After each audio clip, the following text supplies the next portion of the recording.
రైతుల భవిష్యత్తును నిర్ణయించే రైతు డిస్కాం పై ఏసీ రూముల్లో కాకుండా రాష్ట్రంలోని 33 జిల్లాల్లో ఖచ్చితంగా ప్రజాభిప్రాయ సేకరణ జరపాలని కవిత డిమాండ్ చేశారు. రైతు డిస్కాం నిర్ణయం నిజంగా మంచిదైతే ప్రభుత్వం దీనిని 6 నెలలుగా ఎందుకు రహస్యంగా ఉంచిందో మరియు అసెంబ్లీలో ఎందుకు చర్చించలేదో చెప్పాలని నిలదీశారు. రైతు డిస్కాం పేరుతో ప్రభుత్వం వారిని మోసం చేస్తోందని విమర్శించారు. -25,000 కోట్ల రూపాయలని ఒక కంపెనీని ప్రారంభిస్తా ఉన్నాము. ఈ కంపెనీకి మీరు మాకు లైసెన్స్ ఇవ్వండి, దీంతో మేము రైతాంగాన్ని ఉద్ధరిస్తామని ప్రభుత్వం చెప్తుంది సార్. నమ్మశక్యంగా లేదు సార్. ఎందుకు నమ్మశక్యంగా లేదు? జనరల్ గా గవర్నమెంట్ ఒక బాండ్ ఇచ్చినా, ఒక పేపర్ ఇచ్చినా ఎవరైనా సీరియస్ గా తీసుకుంటారు.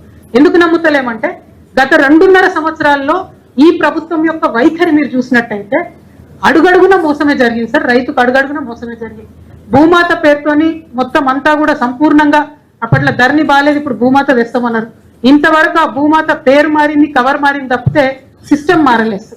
రైతాంగం ఈ రాష్ట్రంలో మోసపోయి ఉన్నది కాబట్టి ప్రభుత్వం ఇప్పుడు తీసుకొస్తున్నటువంటి ఈ కొత్త అంశాన్ని నమ్మనేటువంటి పరిస్థితులు ఉంది సార్.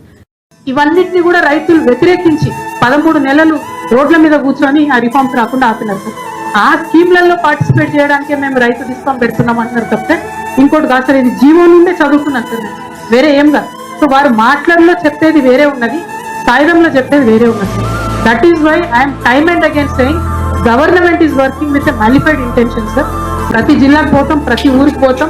ఇది ఎంత రైతు వ్యతిరేక నిర్ణయమో, ఇది ఎంత రైతు వ్యతిరేక ప్రభుత్వమో ప్రజలకు చెప్పాల్సిన పరిస్థితి వస్తుంది. అదేవిధంగా ఈ హియరింగ్ కానీ ఈఆర్సీ లైసెన్స్ ఇవ్వకముందే రాష్ట్ర ముఖ్యమంత్రి గారు జూన్ 2 నుండి ఈ డిస్కాం మరి ఫంక్షన్ అవుతుందని చెప్పడం కూడా కరెక్ట్ పద్ధతి కాదు.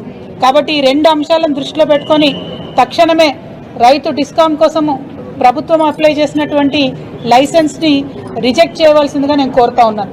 క్షేత్రస్థాయిలో రైతన్నలందరికీ కూడా నేను మీ అందరికీ మనస్ఫూర్తిగా చేతులు జోడించి చెప్తా ఉన్నాను. ఇప్పుడు తీసుకొస్తున్న సంస్కరణలు ఏవైతే ఉన్నాయో రేపటి నాడు మన తెలంగాణ వ్యవసాయానికి ఉరితాడులాగా మారేటటువంటి ప్రమాదం ఉంది.